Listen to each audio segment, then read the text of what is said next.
is Jeffrey, and today, guys, it came, it's here, it's finally here. My editor is done editing the book, and she has some very informative, constructive criticism, but also some very lovely things to say about it that I want to read to you because I'm all proud. Look how beautiful.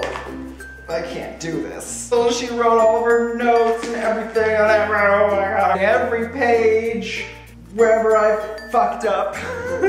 I am one of those people that really enjoys criticism because you can always better yourself, and especially with someone that knows what they're doing, a professional editor like this, you know they're not just talking out of their ass. 95% of what's in here is going to improve what I have, which I just can't wait to do. I love editing. It's annoying, but I love it. Anyway, I can't really say any of the bad things because A, that stuff's probably going to change, and B, it's spoilery, so, but the nice things she just said were like general things about the entire thing, whereas the things I need to work on were specific things, which means that they will be easier to fix for me. Instead of general like, the plot kind of puttered out at the end and I didn't like it. She didn't say that. In which case I would not be nearly as happy as I am right now. I'd be crying and banging my head against the wall because I don't know what I'm doing. But she has just made me feel like I know what I'm doing. Anyway, Jeffrey, what an amazing mind you have. You have created a whole other world and a cast of believable, multifaceted characters. This takes true creative force to do what you have done. You also are empathic enough to put yourself inside the shoes of each and every one of your characters. With your central villain, you paint him in 3 dimensions, giving him as much vulnerability as evil. Well done! Exclamation point. Oh. Guys, you don't know how much that means to me because I mean, I've lived with these characters. I've been working on this story for 14 friggin' years, and I've lived with these characters for that long, and just to hear that I'm not insane, and I just, that, you know, that means so much, especially about the villain. You have also set for yourself a huge challenge by choosing a complex plot, a setting unfamiliar to the reader, a large cast of characters, and omniscient narration. In some cases you have risen to the challenge, in other cases you need a little help. But it's okay. Let's start with characters. Grayson.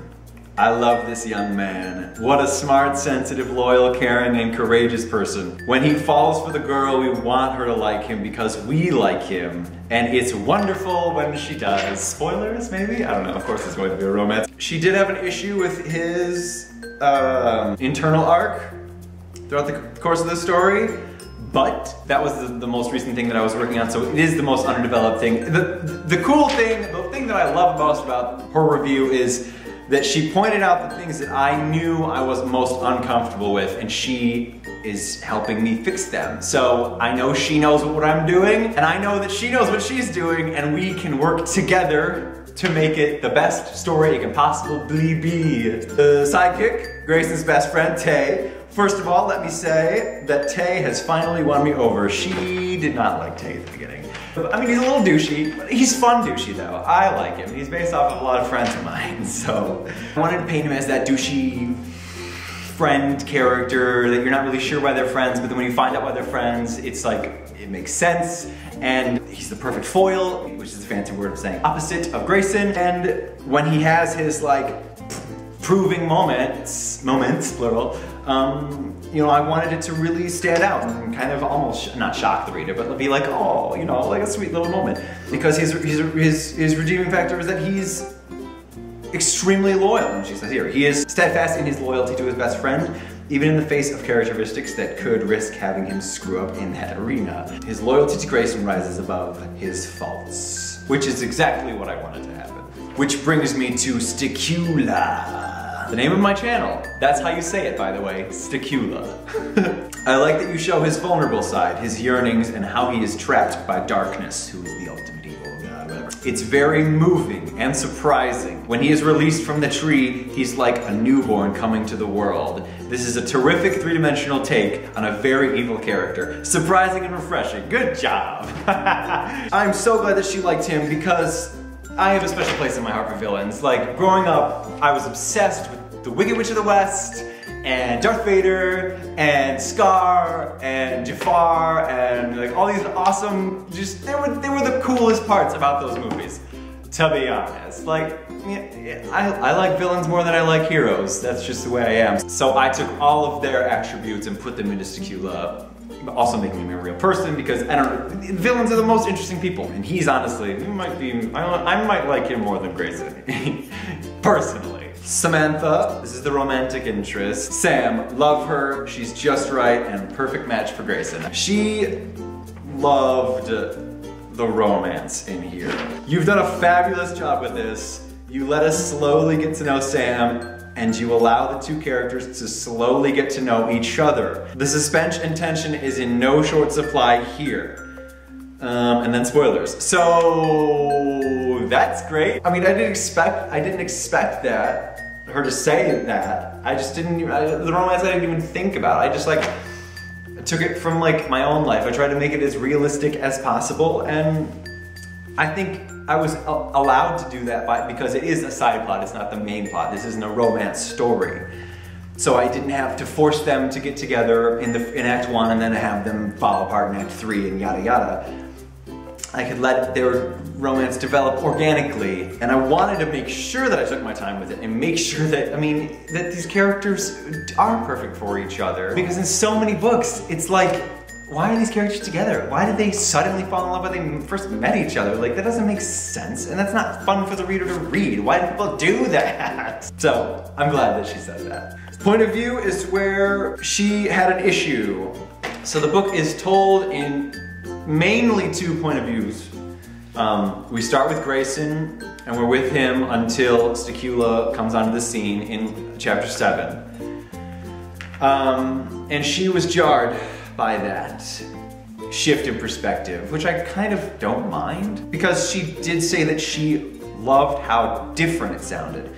Grayson is a, you know, relatable, even though this is a fantasy, it's very, the way he speaks is a very modern tone, and when we get to Stakula, it's a very otherworldly tone. It's very obvious that we're not in the same narrator's head anymore. So she really enjoyed when it did switch. She was just surprised that it switched. So I'm kind of like, I don't really care that you're surprised. I kind of like that you're surprised. I love that you appreciate that they are different voices, because a lot of writers don't know how to do that. Most of the criticism is just about clarity and sentence structure and, you know, with some imagery and stuff like that, which is not surprising because I've been in this world for 14 years now. So some of the things that are commonplace to me, that I think might not need explaining, but for the reader it's a brand new experience, so I obviously need to explain it and help the reader. My goal is to help the reader along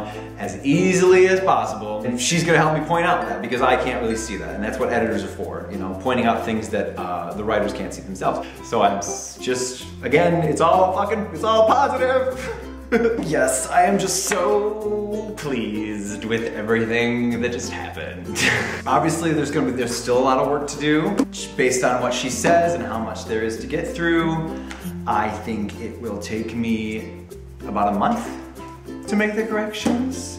Maybe more if necessary. But you know, I'm obsessed with this. This is my life's work. So I work on it like 12 hours a day, like 6 days a week. So I think a month is not unreasonable. Taking a look at our handy dandy to-do list, it'll take me a month to get through it. And then I'm gonna send it back to her. And hopefully, since she's already read it, it won't take her as long. And then we'll send it to a copy editor, just as a final run through to make sure everything is perfect.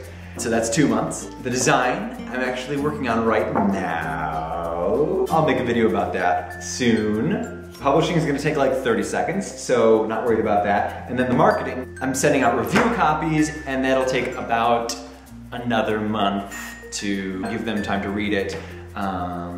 So yes, with all of this, I am setting a tentative release date of